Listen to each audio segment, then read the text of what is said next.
Jadi tentu saja untuk yang mulai bab 4 bab 4 itu bab 5 ya, struktur teladan, tentu saja kita sudah bisa memulai mengkerucut. Kenapa? Karena itu yang akan kita gunakan capaian pembelajaran, capaian sikap ya, capaian kompetensi sikap, dan itu dari naskah akademik yang sudah kita darah-darahi bersama. Hanya ketika mulai ke implementasi, strategi dan implementasi, tentu saja kita masih mendalami kaitan dengan kurikulum prototype. Itu yang terjadi. Jadi jelaskan konsep teorinya, jelaskan konsep, hanya jangan sampai kemudian kita hanya terjebak copy paste dari internet untuk menjelaskan teori-teori tentang itu, tapi lebih bahwa ini menjadi referensi untuk kita.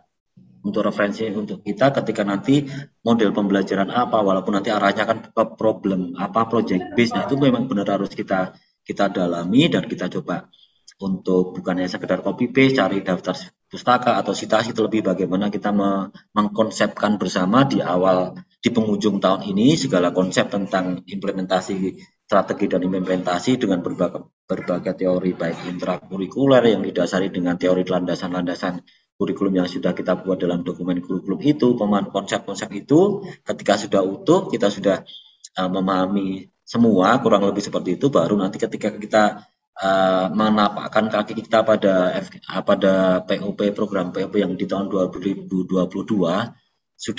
kita sudah punya background of knowledge, sudah kita punya latar belakang pengetahuan dan pendidikan tentang yang di bab 6 tadi itu.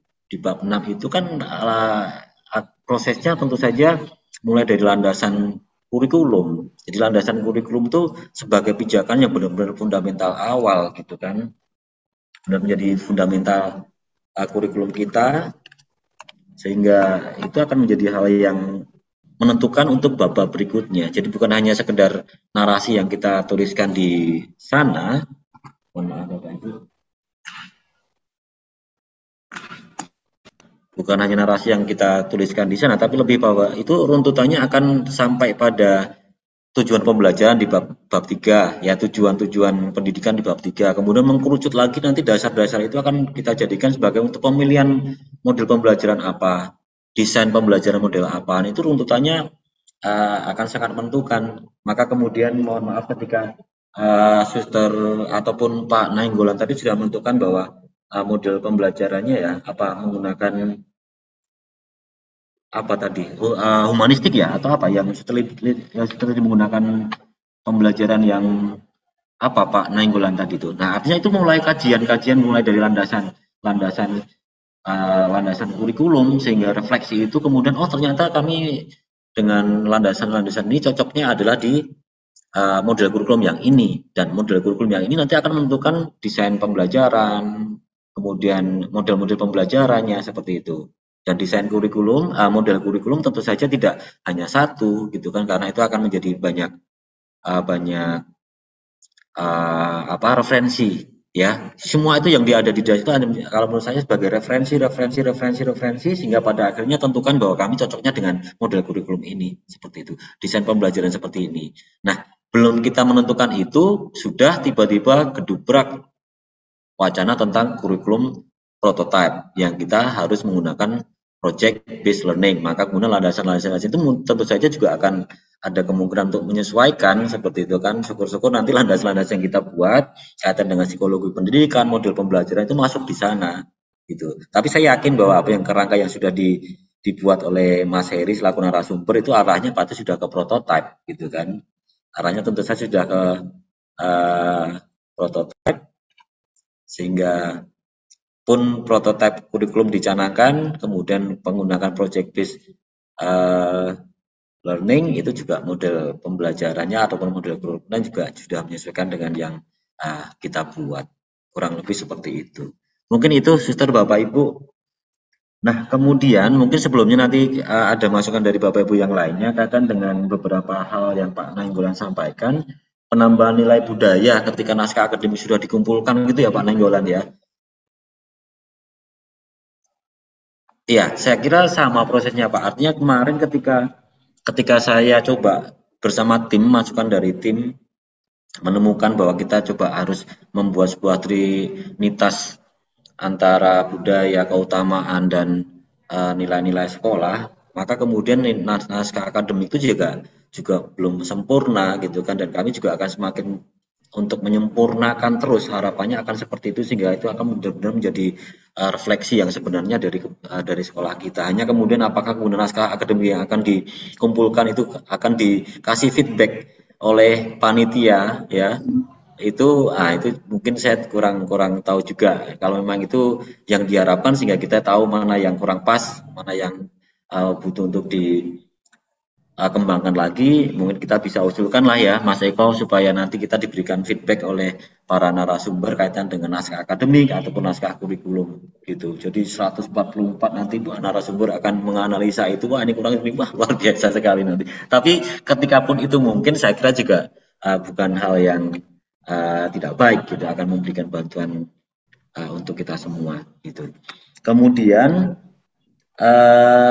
jadi nah itu juga tentu saja kerangka kurikulum yang sudah diberikan kepada kita itu kan tentu saja masih KIKD itu, kompetensi inti dan kompetensi dasar. Sementara di mana di kurikulum prototipe nanti akan capaian pembelajaran gitu kan. Maka kemudian kalau kita sudah mengkerucut kemudian membuat KD, memasukkan KD KI dari kurikulum 2013, sementara nanti kemudian kan tentu saja akan berubah pada capaian pembelajaran, dan kemudian nanti akan tidak bukan per jenjang pengaturan jamnya, muatan kurikulumnya, struktur kurikulumnya bukan per minggu lagi, tapi per tahun kita dimiliki kebebasan untuk mengatur jam pelajaran itu apa kemudian di kelas 7, kelas 8, kelas 9, bahwa itu kemudian bukan per tahun lagi tapi per fase kan, seperti itu. Kita masuk kepada fase yang D kalau nggak salah. Kita fase D, di SMP kita masuk fase D, kemudian nah itu nanti rentetannya panjang sekali kalau sedikit yang saya pahami kaitan dengan kurikulum prototipe ini. Nah, kaitan dengan tujuan Pak Nainggolan tentu saja kan seperti yang disampaikan oleh narasumber, kalau dari makro, dari hal yang general, hal yang luas, itu kan tujuan pendidikan secara nasional, itu kan AIMS ya, AIMS. Nah itu mungkin bisa diambil dari sumber-sumber yang lain gitu kan. Kemudian mengkerucut ke tujuan pendidikan sekolah itu tentu saja goal kan ya, itu istilahnya goal. Kemudian ketika sudah masuk ke pembelajaran, tujuan pembelajaran yang nanti akan dimasukkan oleh masing-masing guru mata pelajaran dalam RPP mereka masing-masing, maka dia dikatakan sebagai objektif. Tapi secara ilmu kalimat semantik atau apa itu sebenarnya artinya sama sih secara umum, tujuan ya, aim, goal, objektif. Hanya dalam ini kita maknakan sebagai goal itu secara nasional, aim itu secara nasional dan gereja secara umum, kemudian goal itu tujuan pendidikan sekolah, kemudian yang objektif itu ke tujuan pembelajaran guru, kurang lebih seperti itu. Mungkin itu Suster, Bapak Ibu, beberapa hal yang bisa kami sampaikan, mudah-mudahan memberikan inspirasi lah, harapannya seperti itu.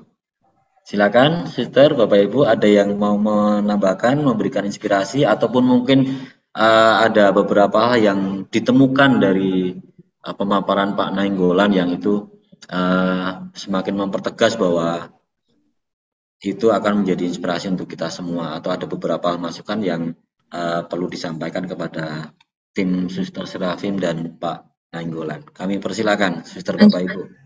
Pak Angelus dulu. Oh iya Suster, pas ini kami juga Angelus. Monggo Suster langsung Suster ya. Dalam nama Pak, mari kita buka mic-nya lah supaya bisa dijawab. Dalam nama Bapa, Putra dan Roh Kudus. Amin. Maria diberi kabar oleh malaikat Tuhan bahwa ia akan mengandung darah kudus. Salam Maria, penuh rahmat, Tuhan sertamu. Terpujilah engkau di antara wanita, dan terpujilah buah tubuhmu Yesus. Santa Maria, Bunda Allah, doakanlah kami yang berdosa sekarang dan waktu kami mati. Amin. Aku ini hamba Tuhan, terjadilah padaku menurut perkataanmu. Salam Maria, penuh rahmat, Tuhan sertamu. Terpujilah engkau di antara wanita, dan terpujilah buah tubuhmu Yesus. Santa Maria, Bunda Allah, doakanlah kami yang berdosa ini sekarang dan waktu kami mati. Amin. Sabda telah menjadi daging dan tinggal di antara kita. Salam Maria, penuh rahmat, Tuhan sertamu. Terpujilah engkau di antara wanita, dan terpujilah buah tubuhmu, Yesus. Santa Maria, Bunda Allah, doakanlah kami yang berdosa ini sekarang dan waktu kami mati. Amin. Doakanlah kami ya Santa Bunda Allah, supaya kami dapat menikmati janji Kristus. Marilah kita berdoa. Ya Allah, karena kabar malaikat kami mengetahui bahwa Yesus Kristus Putramu menjadi manusia, curahkanlah rahmat-Mu ke dalam hati kami, supaya karena sengsara dan salibnya, kami dibawa kepada kebangkitan yang mulia. Sebab Dialah Tuhan antara kami. Amin. Dalam nama Bapa, Putra, dan Roh Kudus. Amin. Terima kasih, Suster Serafin. Mau langsung menyampaikan sesuatu mumpung on mic.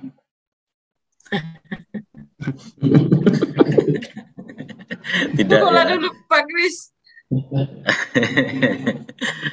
Ya, mari Suster, Bapak Ibu, silakan. Pak Mual Sinurat itu, Pak. Pak Sinurat kayaknya. Oh iya, Pak Sinurat, mohon maaf. Resen. Silakan Pak Sinurat. Ya, baik, terima kasih. Luar biasa. Saya sendiri dulu tepuk tangan untuk Santo Paulus. Iya, Pak Sinurat ini hanya saya sendiri ternyata banyak yang ngikuti, ya. Ngeledek. Jadi luar biasa. Sebenarnya tadi saya resen hanya mau mengingatkan Angelus pertama. Rupanya sudah langsung Suster Serapi. Yang kedua, Pak Kris, mungkin kalau bisa kami usul nanti sebelum jam 1 kami sudah bisa off dari sini karena kami akan ada pertemuan jam 1.20, 1.30 ya, supaya nanti jangan sampai menunggu para guru-guru. Suster Serapin juga tadi sepertinya katanya mau ada pertemuan ya, Suster ya. Iya, mau kerja lagi kami, Pak. Itulah. Jadi ada beberapa mungkin masukan saja, bukan berarti saya mau menggurui ya, saya bukan mau melihat kesalahannya, Suster ya. Yang pertama dari segi teknis dulu, supaya naskah kita itu memang akademisnya naskah akademik ya, secara ilmiah kurikulum itu. Coba boleh kita tampilkan sekali lagi Pak Parulian, dengan segala hormat, bukan menyuruh. Karena itu namanya memberikan inspirasi Pak Sinurat. Iya. Iya, karena saya terinspirasi dari Pak Nenggolan ini tadi, naskah mereka ini. Ada beberapa hal yang menjadi pemikiran saya begitu. Karena kalau saya nanti hanya bicara nggak nampak buktinya kan kurang pas ya Pak Willy ya. Betul. Katanya kita ini kan sekarang jangan berasumsi, harus data dan fakta kan gitu. Langsung aja ke teksnya Pak Nenggolan. Di bawah, scroll terus di teksnya. Ini nggak bisa dibuat navigasinya ya. Harus enable editing dulu, baru di view Pak. Iya. Di navigasinya di klik itu. Tapi kalau nggak dipakai apanya Pak, nggak bisa juga. Pengaturannya. Ini pakai style kayaknya Pak Maldin. Pakai style ya. Coba diklik view Pak Nenggolan. View. Enable dulu tuh Pak, enable editing dulu. Ya, enable editing ini. Enable editing diklik dulu Pak Nenggolan. Yang di kotak di warna kuning, yang warna kuning ada enable editing. Belajar komputer. Itu kan masih terprotek dia. Di atas Pak, di atas. Yang ada warna kuning itu ada di kotak dia enable editing. Enable Pak, enable. Iya, menulisnya enable ya. Enable editing. Diklik aja itu Pak Nenggolan. Bukan yang kuning. Pas di tengah itu warna kuning. Diklik dulu itu.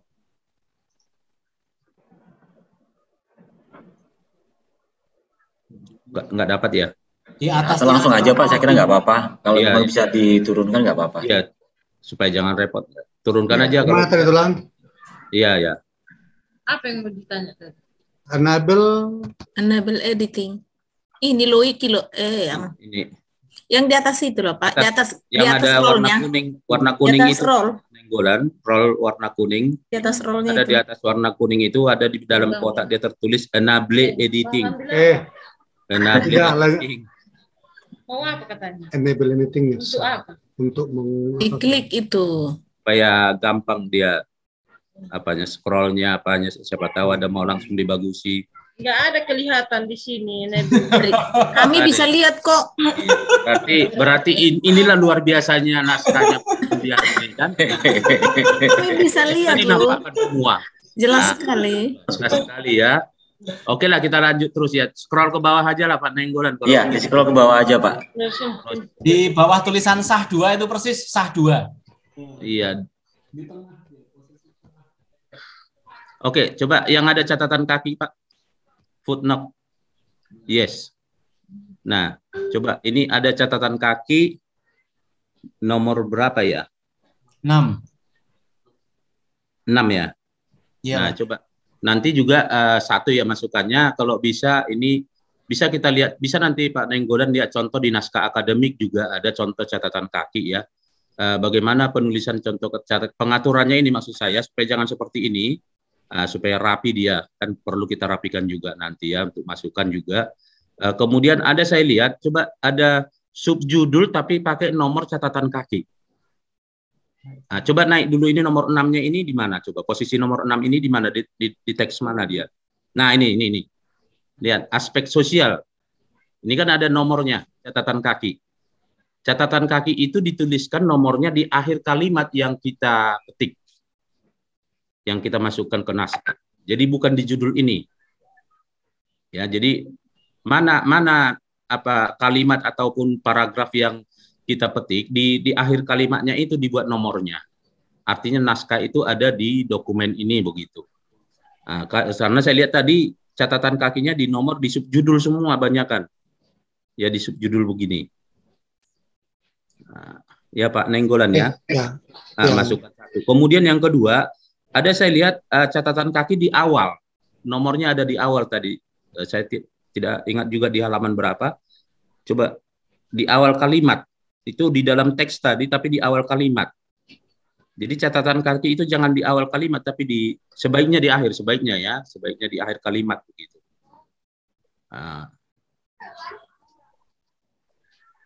Nomornya itu pemberian nomor catatan kaki. Nah, kemudian ada catatan kaki tadi referensi yang menggunakan internet, Pak, di bawah. Yang menggunakan internet sampai ada persen-persennya tertulis di situ.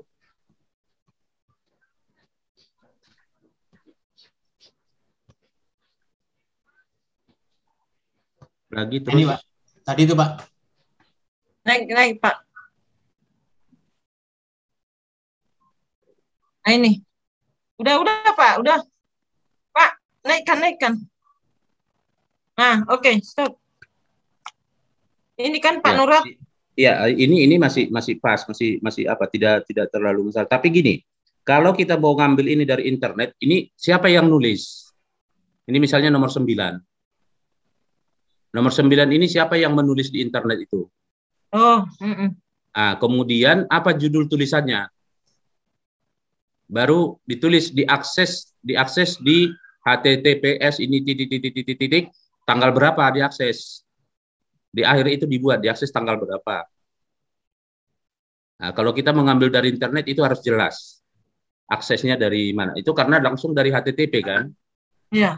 Nah, beda dengan jurnal. Kalau jurnal, artikel jurnal itu nanti nama penulisnya, kemudian judul jurnalnya, ada judul kecilnya pun masih ikut masuk.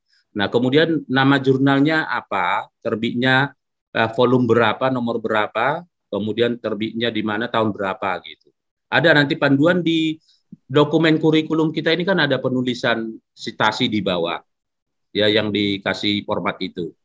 Nah, supaya nanti jangan jangan banyak yang harus di apa.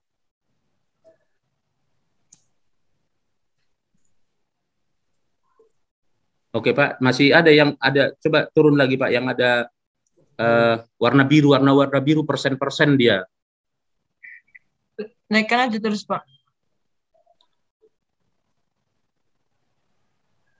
Oke. Ah, Ini ini kan? dia. Ini bukan. Ini masih hanya warna biru aja semua ini kan. Nah, ini pun sama seperti tadi. Dalam penulisan yang kita apa itu tetap seperti ini kan ada dia. Nomor 23 ini kan ada namanya kan. Nah, dan namanya, kemudian ini correlated curriculum, diambil dari ini, diakses 3 Desember 2021. Nah, ini kan jelas dia diaksesnya ini. Nah, maksud saya ada tadi yang ada persen sampai 20%, 20 kan biasanya ada HTTP itu kalau kita muncul dia. Coba lagi Pak, ke bawah.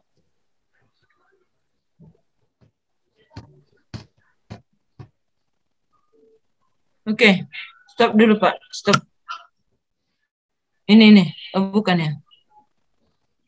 Bukan, tadi ada sampai. Pak, naik lagi Pak.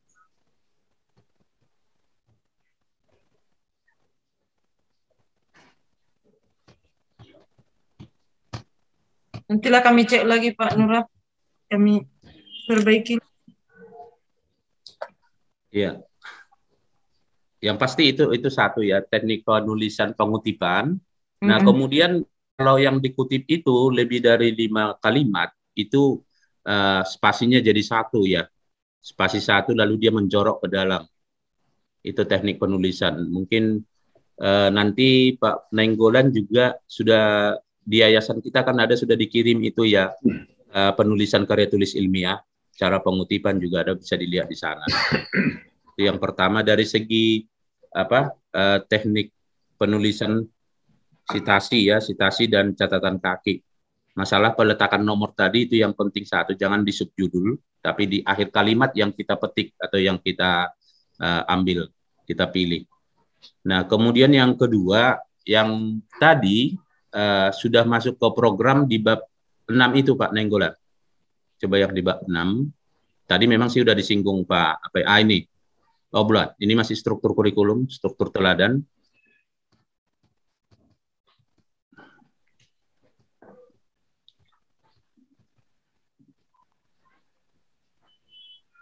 Ini, Pak?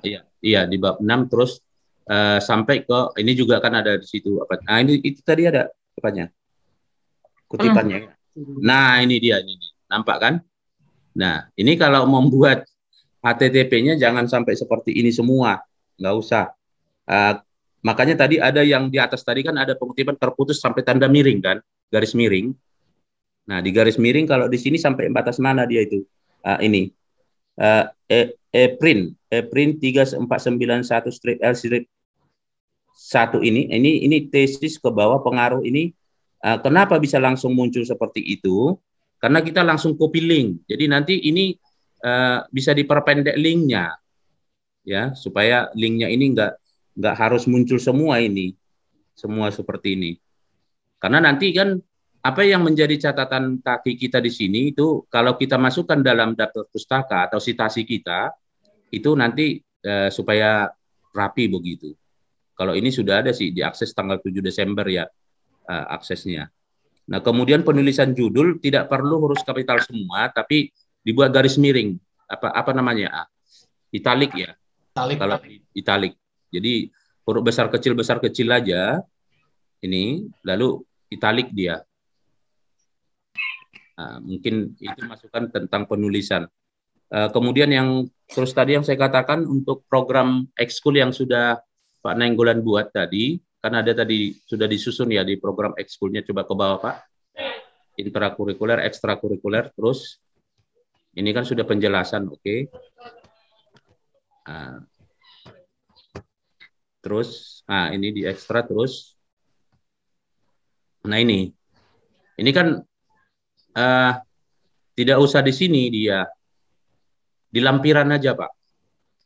Jenis-jenisnya ini di lampiran. Kalau Bapak buka itu di formatnya ini, ada dia lampiran 6.2, ada format di sana, ya kan? Jadi kenapa ini kita buat di lampiran? Karena kurikulum kita ini kan berlaku nanti sampai beberapa tahun, dan sementara ini kan bisa berubah-ubah begitu. Jadi cukup di lampiran, itulah yang suplemen Pak Nainggolan. Yang dibuat di bawah itu suplemen ekstrakurikuler, suplemen kokurikuler, kan begitu. Nah, itu programnya di situ aja kita buat. Itu sih dari saya. Jadi di sini cukup penjelasannya tadi, kemudian bagaimana ini diimplementasikan dalam program, itu disuplemen saja. Ya, seperti itu. Nah, kemudian ada beberapa juga tadi menyangkut masalah desain instruksional, itu kan belum ada dibuat modelnya ya. Desain instruksional itu kalau nggak salah di bab 5 ya. Bab 6. Bab 6. Tadi udah disinggung Pak Kris juga. Coba di bab 6 desain instruksional. Naik, Pak, naik. Naik. Visi misi. Terus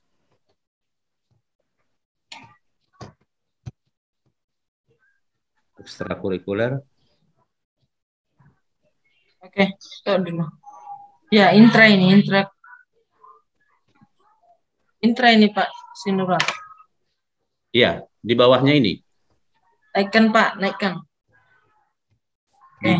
Di bawah intrakurikuler itu kan ada 611 itu desain instruksional.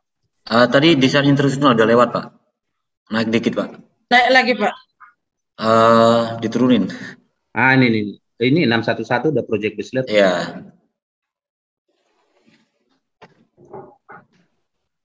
Naik lagi Pak. Naik Pak. Pelan-pelan. Lagi. Nah, itu dia. Ya, lewat. Kebablasan. Kelewatan. Yang ada siapa? Hai semua nang kita kedatangan semua.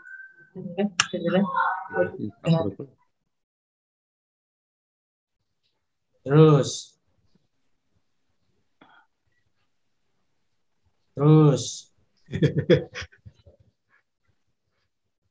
Saya tukang parkirnya Pak Nenggolan. Nah itu Pak. Ini. Ya, ini kan dijelaskan ya desain instruksionalnya. Kemudian kan di sana diminta model apa yang kita gunakan untuk melakukan desain instruksionalnya ini. Nah, kemarin yang disarankan sih, tapi tidak harus itu, Azure. Ada nggak dijelaskan di sini modelnya? Model desain instruksionalnya.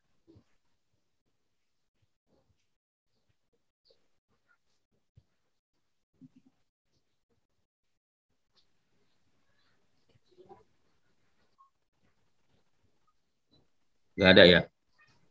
Nah itu, jadi itu tambahannya satu Pak Nenggolan, karena model kurikulum kan di atas, itu kan model kurikulum kita. Nah tadi menggunakan model kurikulum apa tadi GRACE apa itu? Nah di sini ada desain instruksionalnya, menggunakan model apa mendesain instruksionalnya itu. Jadi nanti di 2022 itu ya Pak Kris ya, kita akan mendalami itu. Nah, dalam mendesain instruksional itu sudah terlibat ke guru mata pelajaran, yang mana nanti di sana akan dikaitkan dengan nilai-nilai yang kita munculkan di dalam naskah akademik dan di dokumen kurikulum. Nah, itulah sasaran karakter yang akan muncul di sana, nilai-nilai itu yang mengarah ke terbentuknya profil pelajar Pancasila. Nah, jadi untuk itu dalam membuat desain instruksionalnya kita menggunakan model apa? Ada beberapa model kemarin itu ya. Ada Dick and Carey, kemudian ada Azure, ada apa? Di apa itu ada beberapa model, tapi yang disarankan kemarin ada model Azure. Nah, nanti mungkin bisa Pak Nenggolan lihat ya, mana yang mau digunakan di sana. Karena salah satu itu acuan kita dalam mendesain ini. Karena jujur saya katakan kalau sudah masuk ke desain instruksional ini sebenarnya kita sudah sepertinya melakukan research and development di sana, pengembangan. Ya, karena apa? Sudah mencantumkan nilai-nilai membuat desain instruksionalnya, sehingga nanti dalam RPP itu sudah tertuang. Makanya ada di situ RPP inovatif kan, di inovatif RPP di 6122 setelah desain instruksionalnya kan ada inovasi rencana pembelajaran. Nah, apa yang dibuat di inovasi itu dengan menggunakan kata operasionalnya itu ya ada istilah faktual, konseptual, prosedural, tapi kita sasarannya sudah menciptakan di C6 gitu kemarin penegasan dari Pak Ferry. Contoh RPP-nya tetap mengacu kepada RPP Merdeka Belajar 1 lembar, tapi di sana sudah dalam konteks mencipta kita kan inovatifnya. Ada nggak di sini masuk RPP inovatifnya tadi? Belum kan? Belum. Nah, jadi artinya begini, kita buat aja penjelasannya. Syukur-syukur kalau bisa kita tampilkan, kita buat salah satu contoh RPP-nya begitu. Satu contoh RPP inovatifnya. Nah, apakah itu sudah kolaboratif? Kalau kolaboratif berarti kan tadi kita sudah ada pembahasan project based learning tadi ya Pak Nenggolan ya. Di project based learning itu, nah, apakah dia menggunakan konsep satu project itu satu mapel, atau satu project beberapa mapel, atau satu project dinilai beberapa mapel. Nah, kan itu nanti di prototype dia begitu dia. Kurikulum prototype-nya begitu. Jadi mengarah kepada project based learning. Apalagi kalau saya sendiri, Suster Ferdi mungkin sudah dapat dia project based living. Nah, itu kan ada 3, project based learning, project based teaching, dan kemudian project based living. Nah, kalau project based teaching kan berarti untuk guru ya, bagaimana mengajar itu. Kemudian nanti kalau project based learning ini adalah untuk pembelajaran oleh siswa, project-nya bagaimana kita mengadvokasikan. Lalu saya tidak melihat tadi ada sintaksnya. Sintaks itu ada bisa diambil Pak dari panduan penilaian di kurikulum 2013. Di situ ada sintaks pembelajaran project based learning. Sampai kepada proses penilaiannya pun ada di sana nanti. Apa yang dinilai mulai dari proses, kemudian cara kerjanya semua. Itulah masukan dari saya, Suster Serapin. Nggak tajam kok, nggak tajam kali. Tumpul. Tumpulnya? Iya, tumpul. Udah tajam itu. Terima kasih lah Pak, nggak apa-apa. Memang demi perbaikan pengembangan kurikulum ini itu bagus sekali, usul-usul syarat. Iya, itulah artinya. Makanya saya bilang tadi karena sudah masuk ke sana, jadi tinggal pembenahan itu maksud saya. Jadi kok tadi agak berat, kok saya merasa kecewa gitu kan kalau nggak mau ditampilkan supaya bisa saling berbagi kita kan Pak Kris ya, kita dapat inspirasi dari sini ya Pak Willy ya. Benar sekali Pak Sinurat. Luar biasa dari Santo Paulus ini menginspirasi di FGD coaching FGD tahap 2 ini. Terima kasih lah Pak Sinurat. Sementara begitu Pak Kris. Ya. Baik. Setengah 1 juga. Terima kasih, luar biasa sekali Pak Sinurat. Jadi Suster, Bapak Ibu, jadi kita saling menguatkan, saling meneguhkan ya. Artinya inilah dia. Kalau tadi Suster nggak mau membuka atau tidak mau presentasi, maka kemudian kita juga akan tidak terbuka wawasannya gitu kan. Saya berpikir sih secara global sih ya, secara umum gitu kan. Jadi ketika saya tidak bisa mengambil apple to apple, bagaimana kita harus menyikapinya, tapi lebih bahwa ada satu hal yang itu akan menjadi trigger kita untuk bagaimana kita menyikapi bersama. Nah tadi memang pemahaman konsepnya saya sampaikan, nah ditambah dengan inspirasi dari Pak Sinurat kaitan dengan teknis-teknis yang ada di dalamnya, gitu, itulah akan semakin memperkuat kita. Tentu saja Bapak Ibu, artinya dan suster sekalian, yang disampaikan, yang saya sampaikan, yang Bapak Ibu sampaikan, yang Pak Sinurat sampaikan, tentu saja sesuai dengan apa yang kita pahami gitulah, karena kan nanti memang kaitannya itu kok larinya ke prototype, itu larinya ke project based learning, itu larinya kok nanti ke profil pelajar Pancasila, bahwa di dalam profil pelajar Pancasila sudah di sana dicanangkan tujuh apa yang kewirausahaan, kemudian di situ ada bangun pribadi, yang itu ranah-ranah yang akan dikembangkan itu. Nah, maka kemudian itu kan lari ke sana, lari ke sini, lari ke sana. Silakan Bapak Ibu dan Saudara ambil sarinya sesuai dengan tahapan kita masing-masing. Oh, saya sudah sampai di sini. Waduh, ini tambah dengan Pak Kris, tambah dengan Mas Diko jadi malah kabur semua. Sudah Pak Sinurat apalagi. Nah, jangan seperti itu Bapak Ibu, tetap itu menjadi tambahan wawasan untuk kita semua, hanya sampai pada tahap mana dari inspirasi yang diberikan oleh masing-masing dari kita itu pada bagian yang mana, silakan disikapi, jangan sampai kemudian nanti wah ini tambah semakin banyak sekali yang harus dipilah-pilah, seperti tidak. Tentu saja bagaimana kita bijak dalam menyikapi inspirasi dari masing-masing kita. Gitu ya, Pak Sinat ya? Iya, pas, cocok. Ya, nanti karena akan sangat kompleks sekali nanti ketika kita sudah mulai buka, apalagi nanti ketika IHT ini yang saya tangkap kan bagaimana kita kemudian meyakinkan kepada teman-teman kita semua bahwa ini loh kurikulum yang akan kita buat, walaupun sampai pada pemahaman konsep saja pun itu membutuhkan pengorbanan yang energi yang luar biasa untuk bagaimana walaupun cuma hanya pemahaman konsep, tapi kita juga harus meyakinkan bahwa konsep ini nanti akan pas dan akan sangat fleksibel ketika nanti diterapkan dalam kurikulum prototipe 2022 ini. Itu yang alurnya akan ke sana nanti. Jadi tanggung jawab kita untuk memberikan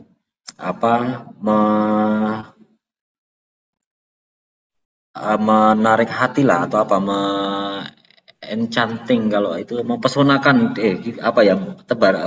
artinya bagaimana kita akan meyakinkan kepada rekan-rekan guru kita dalam IHT itu nanti permasalahannya akan sangat kompleks lagi ketika nanti kita akan sudah berurusan dengan 200 lembar lebih halaman yang disampaikan oleh panitia dalam surat pemberitahuan IHT itu. Nah, itu butuh energi yang luar biasa untuk bisa meramu itu, Suster Bapak Ibu. Baik, saya kira itu, Suster Bapak Ibu, ada lagi mungkin yang akan disampaikan. Tentu saja apa yang disampaikan Pak Sinurat kita fleksibel saja, tidak kemudian kita berpatokan pada kuantitas lamanya perjumpaan kita, tapi lebih pada bagaimana kualitas apa yang sudah kita sampaikan, apa yang sudah kita sharingkan bersama, itu saling menginspirasi. Banyak sekali, luar biasa sekali Pak Sinurat, Pak Willy, Suster Serafin, ya Suster Lidwina, Pak Nainggolan, wah itu luar biasa sekali menginspirasi semuanya. Baik, Suster Bapak Ibu, ada yang mau kembali untuk menginspirasi kita semua kaitan dengan beberapa hal, tidak pun harus mempresentasikan, tapi ide-ide gagasan saya kira juga tidak masalah, ataupun diawali pemicunya dari sebuah kendala atau pertanyaan sehingga nanti bisa saling memberikan inspirasi, saya kira juga tidak masalah. Pak Kris. Iya, Suster Ferdi ya. Saya tidak mau menginspirasi, tapi saya mau bertanya dan mungkin mau minta berbagi kalau ada yang punya gitu ya. Kemarin ketika kami mau coaching klinik, tiba-tiba saya dapat WA dari salah satu kepala sekolah di mana saya menjadi coach, lalu mengatakan, Suster bisa bagi kepada saya tentang yang tadi disinggung Pak Sinurat, project based living. Saya tidak langsung saya searching kemana saya bisa dapat, dan saya tidak menemukan sumber yang pas gitu ya. Hanya saya menemukan satu link dan itu juga berbahasa Inggris. Nah, saya tidak tahu. Ketika kami singgung itu juga di dalam Zoom kita waktu itu coaching klinik, saya berpikir, karena saya katakan kepada ibu itu, nantilah kita diskusikan di dalam grup di Zoom, barangkali ada bapak ibu yang lain yang bisa saling menolong kita, nah seperti itu. Dan ketika kami angkat itu di dalam coaching, ternyata hanya satu sekolah yang menemukan, sedangkan sekolah yang lain belum menemukan. Nah, lalu satu sekolah itu memang juga hanya menemukan link seperti yang sudah saya temukan. Barangkali dari Bapak Ibu, Suster yang ada di grup kita ini menemukan sumber lain tentang project based living itu. Mungkin kita bisa berbagi supaya ya namanya juga ini kan kita saling menolong. Itu saja yang mau saya katakan Pak Kris. Barangkali ada kelompok yang sudah menemukan link-link yang lain atau malah buku yang bisa menolong kita untuk ya melengkapi dokumen kurikulum kita. Begitu Pak Kris, terima kasih. Baik, terima kasih Suster Ferdi. Artinya itu juga menginspirasi untuk rekan-rekan yang lainnya untuk berbagi inspirasi. Itu juga menginspirasi, suster ya. Baik, jadi kaitan dengan PBL lah, artinya itu ada project based learning, project based teaching, dan project based living. Nah, di awal yang saya mau sampaikan bahwa ini salah satu keunggulan ataupun kekayaan di POP ini, kurikulum kita yang kita sedang bangun. Kalau saya coba lihat di prototype, itu kan hanya project based learning ya. Sementara mereka tidak ada living dan juga tidak ada learning. Betul. Project teaching dan living tidak ada. Ini menjadi kekayaan kita dan keunggulan kita. Nah, kaitan yang sudah sampaikan sama suster, saya juga mencoba untuk mencari referensi tentang project based living. Hanya memang bahasa Inggris, tapi yang coba saya pahami sama halnya dengan yang Pak Sunan sampaikan. Hanya untuk kajian-kajian mungkin butuh untuk kita kita copy aja, nanti di paste di Google Translate, nanti akan terjemah sendiri, saudara. Memang kadang kita harus menyikapi lagi, karena kadang Google ngawur itu tidak kurang tepat lah, artinya tidak ngawur tapi kurang tepat dengan kajian bahasa Indonesia, tapi kurang lebih seperti itu. Saya belum sampai ke sana, tapi yang coba saya pahami dengan membaca sekilas. Kenapa sekilas ya? Karena beberapa hal gitu. Project based learning artinya bahwa itu proses pembelajaran yang yang dialami oleh siswa itu berbasis pada bekal kehidupan mereka. Project based teaching itu juga seperti itu, tapi ini lebih pada guru. Tapi living itu lebih project based living, artinya bahwa proyek-proyek ataupun yang kita akan desain dalam pengalaman belajar siswa itu benar-benar akan membekali kehidupan anak, perkembangan anak dan sebagainya yang mereka bekal dalam kehidupan mereka. Itu sementara yang coba saya pelajari, suster. Hanya memang seperti yang suster sampaikan tadi, untuk kami baru tahap sampai pada project based living yang itu pun berbahasa Inggris dan belum coba saya pahami lebih lanjut. Saya memang guru bahasa Inggris, hanya kemudian nanti coba akan kita cermati bersama lah gitu. Atau mungkin dari suster Bapak yang lainnya sudah ketemu sebuah resource baik dari internet ataupun dari buku tentang project based teaching dan project based living ya. Kalau learning kan itu sudah ada gitu. Kalau riset-riset ataupun teori pembelajaran ataupun teori-teori dari yang berbahasa Inggris itu ada beberapa gitu. Ketika kita ketik project based living itu akan muncul hanya bahasa Inggris, dan kita butuh waktu lagi karena roaming kan ya. Mungkin yang lainnya ada yang ini Pak Willy sudah ketemu tentang resource project based living.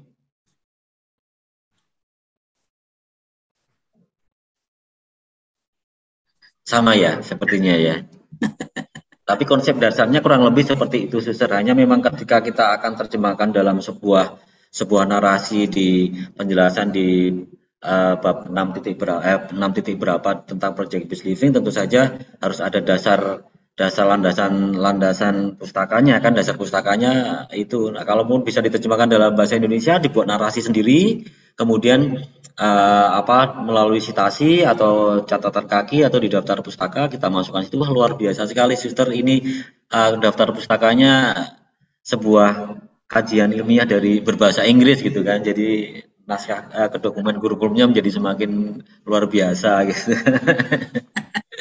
Jadi kemarin kan Pak, begitu saya temukan link itu saya langsung kirim sama Pak Hendro, karena Pak Hendro guru bahasa Inggris. Coba terjemahkan saya katakan itu. Begitu.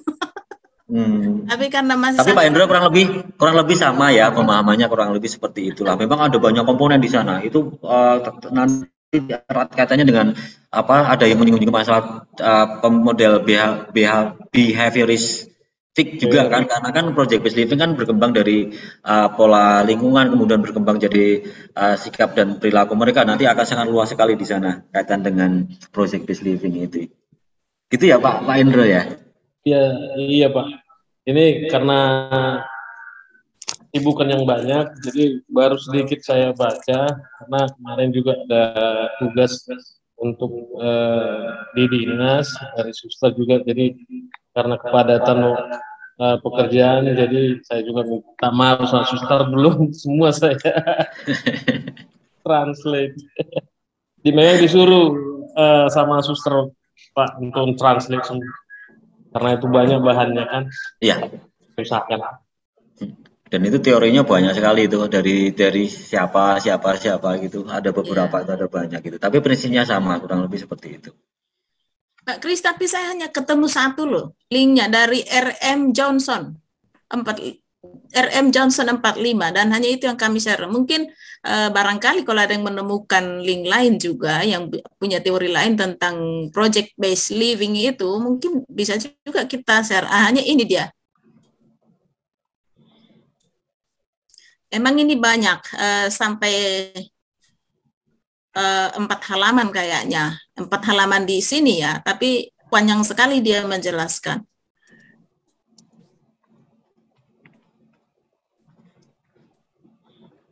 Ini siapa yang share? Pak Kris kah?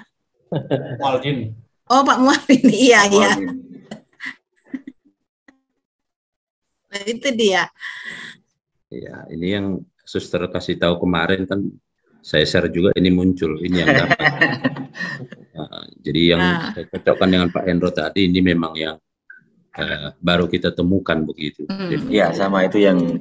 Ya, mungkin Pak Kris bisa juga bantu terjemahkan, nanti hasilnya dibagikan sama kita, kelompok kita semua. Guru-guru bahasa Inggris lah. Pak Willy juga. Iya. Itu ya. Kirain Pak Mualdin mau menjelaskan. Wes.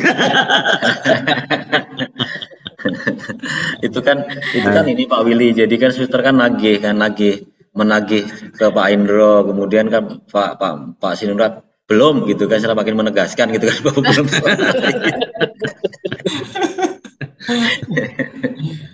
Karena untuk ini kan sesuatu yang baru bagi kita sebenarnya. Dan ini belum banyak kita temukan di jurnal juga ya.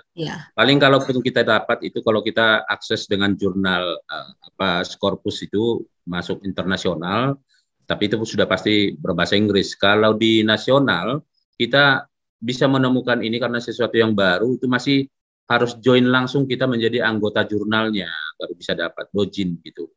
Nah, kalau secara umum ini belum banyak diposting ya, belum banyak diposting. Jadi kalau di POP kita ini nanti semua kurikulum yang di bawah naungan POP Ismaya ini mengkaji ini dan memasukkan ini sebagai salah satu model dalam pengembangan pembelajaran, itu salah satu keunggulan yang luar biasa yang di dalam naskah kurikulumnya penggerak saja ini nggak ada itu. Ini nggak ada. Yang lebih ditekankan di sana adalah project based learning. Project based teaching aja di sana tidak terlalu ditekankan. Itu dia. Jadi ini memang perlu pendalaman lebih. Ya, kalaupun memang nanti bisa kita jelaskan masih hanya sekedar secara umum ya, hanya penjelasan bagaimana sebenarnya pembelajaran project based living ini dilakukan, yang tentunya arahnya tentang berbasis kehidupan ini. Ya. Jadi cukup betul-betul harus menguasai teori-teori pembelajaran, banyak yang harus kita kaitkan di sana. Gitu Pak Willy. Penjelasan saya hanya itu. Baru pengantar ya Pak ya.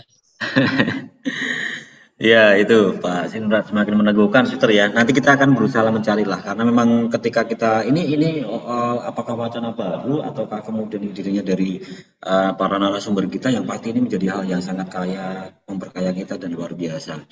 Bukan hanya belajar, anak-anak bukan hanya belajar proyek saja untuk pembunuhan pelajar Pancasila, tapi lebih bahwa mereka nanti ketika dengan metode ataupun pendekatan ini, tentu saja mereka juga tidak akan tercermin mereka adalah pelajar Pancasila gotong royong, tapi juga mereka siap untuk hidup gitu loh, siap untuk hidup, terbekali hidup gitu kan. Itu yang kalau memang kita dalami lebih jauh lagi gitu. Hanya memang ya semuanya serba kita disajikan serba abu-abu, no box gitu kan. Maka kemudian kita diminta untuk mengembangkan sendiri. Tapi ketika kita mengembangkan sendiri dan ketemu, itu akan menjadi seperti yang disampaikan Mas Hendy. Ketika kita menulis itu sama hanya dengan membaca, belajar 2 kali kan, itu yang terjadi. Jadi hal yang luar biasa untuk kita. Kembali suster Bapak Ibu, kesimpang siuran, banyaknya ide, banyaknya ilustrasi ataupun inspirasi yang kita dapatkan di sini dari kita semua, tentu saja sikap dan bijak kita dalam menyikapinya, menyesuaikan dengan tahapan-tahapan yang kita sudah persiapkan gitu. Tentu saja kita akan saling membantu. Suster Gerarda, sepertinya raise hand, kami persilakan, Suster. Oke. Baik, terima kasih Pak Kris. Hanya tadi karena kebetulan saya pernah menjadi kepala sekolah dan guru di anak disable, bahwa project based living itu pada vokasional, ya, pada vokasional, apa yang menjadi skill anak-anak itu sesuai dengan potensinya, akhirnya menjadi sumber kehidupan berikutnya. Itu intinya. Jadi lebih-lebih kepada vokasional. Kejuruan ya, Suster ya? Kejuruan. Iya. Nah, itu intinya kalau dikatakan project based life atau living. Project based living. Based living. Iya, ya. Baik, terima kasih Suster Gerarda, masukan, inspirasi dan juga tambahan wawasan untuk kita semuanya. Benar sekali, Suster. Jadi kalau misalnya kita kaitkan dengan prototipe kurikulum Bapak, Ibu dan Suster, ketika anak kelas 11, 12 itu sudah vokasional. Artinya mereka nanti akan memilih. Jadi tidak ada mata pelajaran IPA IPS yang hierarkional, kemudian mereka katakan bahwa IPA lebih bagus dari IPS, itu tidak ada lagi. Jadi ketika mereka nanti akan meneruskan kuliah di mana, nah itu mereka juga belajar IPA, IPS, nah itu sudah mulai di situ. Sekilas saya coba baca kurang lebih seperti itu. Maka kaitan erat yang disampaikan oleh Suster Gerarda tadi, ya itu keunggulan kita bahwa ini adalah vokasional. Nah nanti arahnya untuk yang SMA itu sudah tidak lagi kemudian IPA, IPS, bahwa IPA lebih unggul dari IPS. Stigma tentang hierarkial itu tidak akan berlaku lagi, karena nanti mulai kelas 11, 12 kalau saya coba intip sedikit di prototype, itu memang nanti mereka akan sesuai pada mereka mau jadi apa gitu kan. Tidak kok kemudian IPA, kemudian mereka menjadi dokter harus belajar IPA saja. Tidak, ketika pun mereka menjadi seorang dokter pun mereka juga harus mempelajari tentang hal-hal yang sosial. Hanya pilihan itu ada paket-paket pilihan yang ini. Itu yang coba saya intip dari prototipe. Jadi seperti yang disampaikan oleh Suster Gerarda tadi, memang itu untuk vokasional, hanya kemudian di POP ini itu nyambung dan searah dengan arah kebijakan kementerian. Di mana ini baru diambil prototipenya ataupun diambil contohnya samplingnya dari SMKU ya, SMK Unggul kalau tidak salah ya, SMK Unggul gitulah. Jadi ada beberapa SMK yang diambil pilotnya, kemudian vokasional itu juga sedikit banyak diterapkan di sekolah bukan hanya vokasional saja gitu. Arahnya sudah mendekati ke kuliah gitulah kalau memang. Nanti kita coba didalami bersama Suster Bapak Ibu sedikit lagi mungkin Pak Kris bisa saya ya, silakan Suster. Sedikit lagi. Oke. Kebetulan teman-teman yang di Yayasan Sri Amal SMP ini khususnya untuk tingkat SMP ya. Kebetulan kita anak-anak sudah di Stephen itu based on the potensi genetik. Maka anak-anak sudah tahu dan guru-guru kita juga sudah tahu potensi genetiknya. Maka itu sudah jalan yang lebih mudah untuk menemukan apa yang menjadi bakatnya. Memang benar apa yang dibilang Pak Kristi tadi, bahwa tidak ada yang top dari seluruh potensi anak-anak itu. Semua sebenarnya saling melengkapi. Kalau dia hanya bisa dan mampu sebagai entertain, mengapa tidak? Asal dia bisa hidup dari situ dan dia menjadi passionnya ditambah dengan talentnya ditambah dengan potensi genetiknya, itu menjadi 100%-nya mereka bahagia, dapat kehidupan dan menjalankannya meskipun banyak resiko dan tantangan, mereka menikmatinya. Jadi tentang Stephen juga teman-teman dari Yayasan Sri Amal bisa dipadukan itu bagaimana project based living tadi. Demikian sedikit tambahannya Pak Kris, terima kasih. Baik, terima kasih Suster, luar biasa sekali ya. Yang biasanya kalau misalnya pendeteksian dini kaitan dengan bakat anak itu kan kalau di SMA itu kelas 11 12 kalau nggak salah ya. Kalau ini kelas 10 untuk yang kurikulum 12 aja, kemudian nanti penjurusan kan bakat dan minat kan di kelas 11 mulai untuk prototipe itu luar biasa sekali. Maka kita paling tidak sedikit-sedikit sudah mulailah membekali itu, arahnya kan sudah semakin jelas gitu. Nah benar Suster, artinya di prototipe itu juga student teach at the right itu istilahnya pada level mereka gitu loh. Jadi memang guru mengajar dari level siswa masing-masing seperti itu. Dan ya, itu ada. Jadi dapat personalnya. Iya, di personal itu ada. Memang berbasis dari budaya, berbasis dari kebutuhan lokal setempat, kebutuhan sekolah, kemudian itu artinya guru-guru juga mengajar pada level yang berbeda pada masing-masing anak, dan itu ketika kita dalami lagi dengan kurikulum prototipe itu menjadi semakin wah ini menjadi bebas sekali, menjadi merdeka sekali dan realistis gitu kan.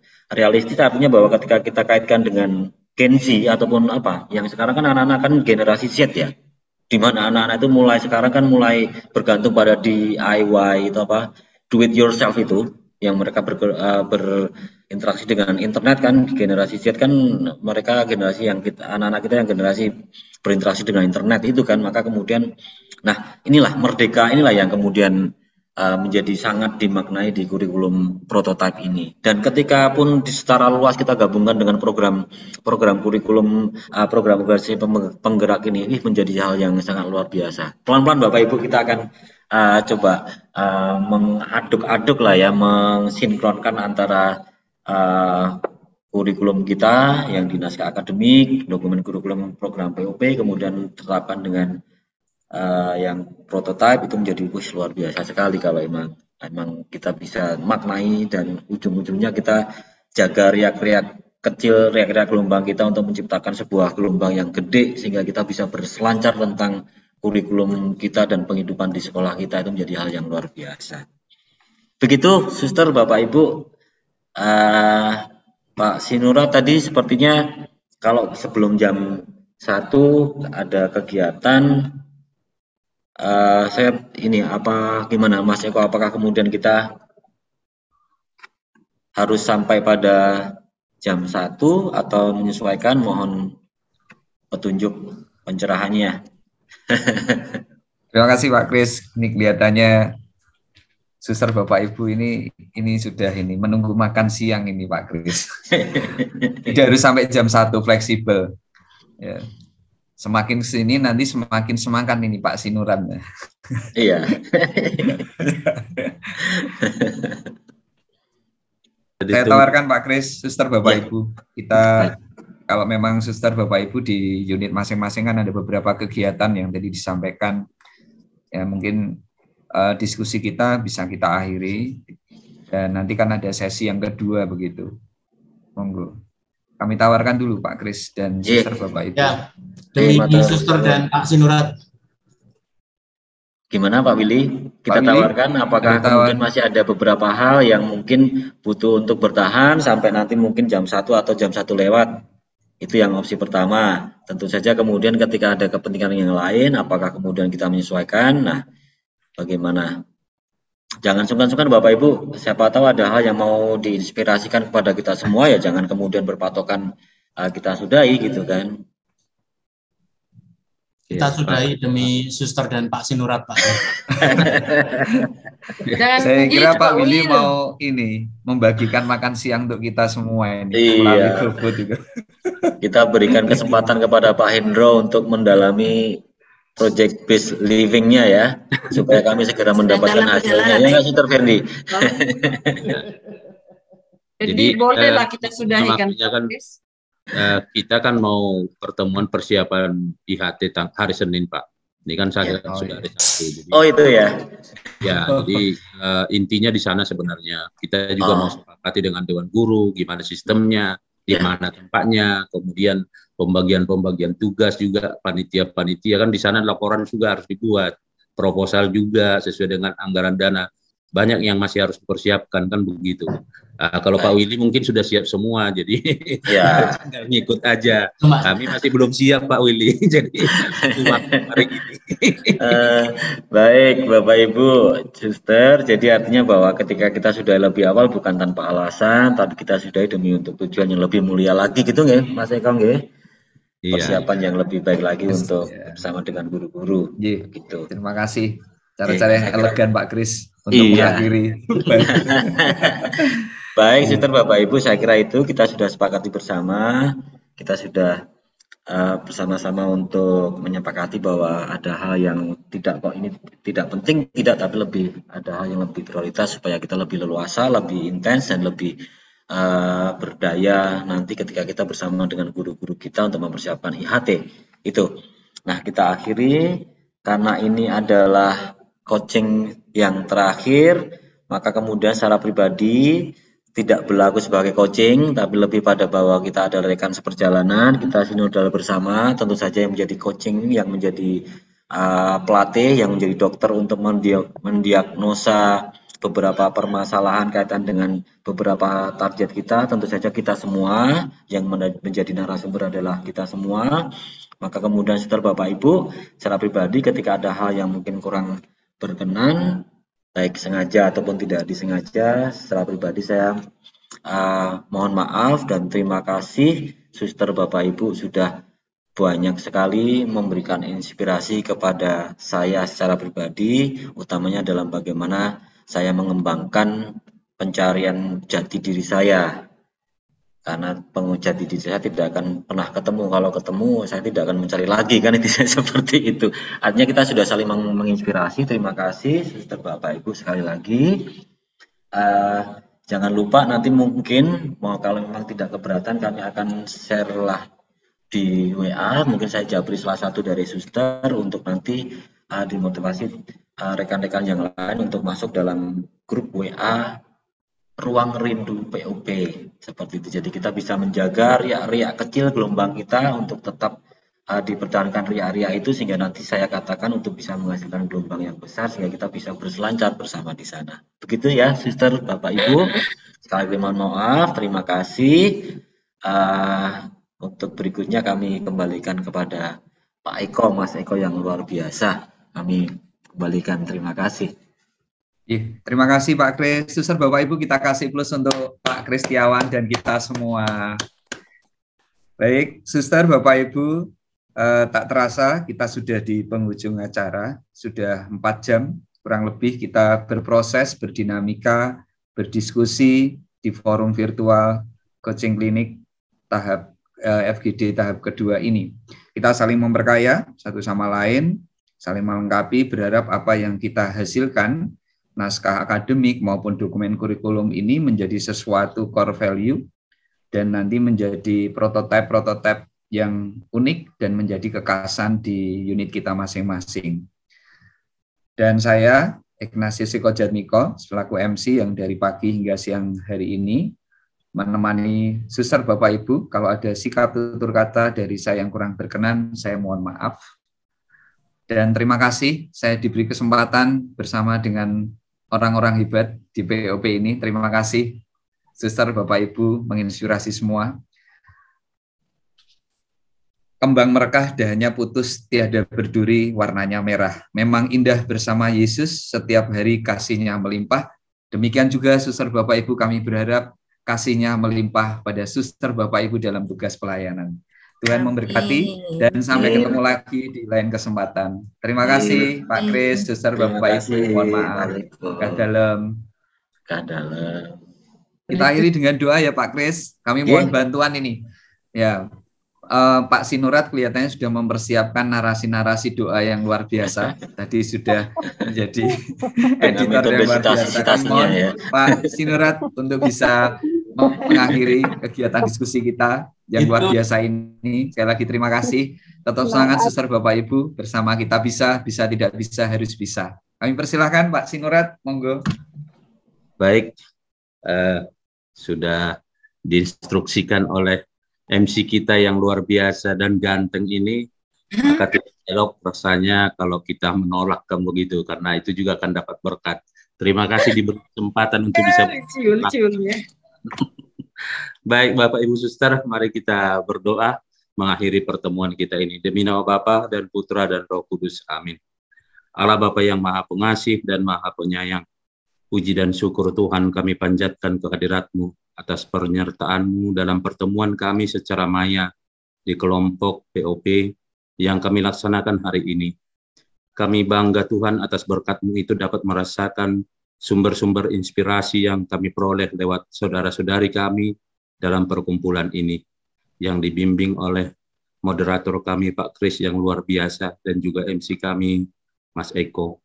Kiranya Tuhan pertemuan kami ini akan berbuah menjadi buah-buah yang begitu enak untuk disajikan bagi kebahagiaan banyak orang dalam melaksanakan dan mengembangkan program-program di sekolah kami. Khususnya Tuhan bisa meningkatkan kualitas, sehingga termulialah nama-Mu yang kudus yang memberikan kesempatan kepada kami untuk berkarya. Bapa di surga, Bapa yang penuh kasih, walaupun kami menyelesaikan acara ini Tuhan, kami tetap menyerahkan diri ke dalam tangan kuasa-Mu dalam segala aktivitas kami yang akan kami lanjutkan. Maka untuk itu Tuhan, bimbing dan dampingi kami dimanapun kami berada. Kiranya berkat-Mu senantiasa juga menyertai rencana-rencana kami agar menjadi rencana-Mu. Terpujilah Engkau Tuhan, kami serahkan segala aktivitas kami, jiwa dan raga kami ke dalam tangan kuasa-Mu, dengan perantaraan Kristus Tuhan kami. Amin. Demi nama Bapa dan Putra dan Roh Kudus. Amin. Terima kasih. Terima kasih. Terima Bapak, kasih, luar Suster, biasa. Bapak Pak Ibu. semuanya. Prof. Diakon ini kelihatannya. Ketua lingkungan, Pak, ketua lingkungan. Oh, Ketua ketua lingkungan, lingkungan Prof. ya. Diakon juga Pak Sinurani, luar biasa. Terima kasih Pak Sinurat. Suster, Bapak Ibu, sampai ketemu Oke, lagi. Pak Eko. Suster, Bapak Ibu. Kris, Terima kasih. Berkah Pak Willy, dalam Bapak Ibu. Terima kasih mempersiapkan Pak S2. Sindirat. Jarat. Terima kasih. Salam sehat semuanya. Terima kasih Ya. Pak Indro. Terima kasih semuanya. Mohon izin ya. Ya.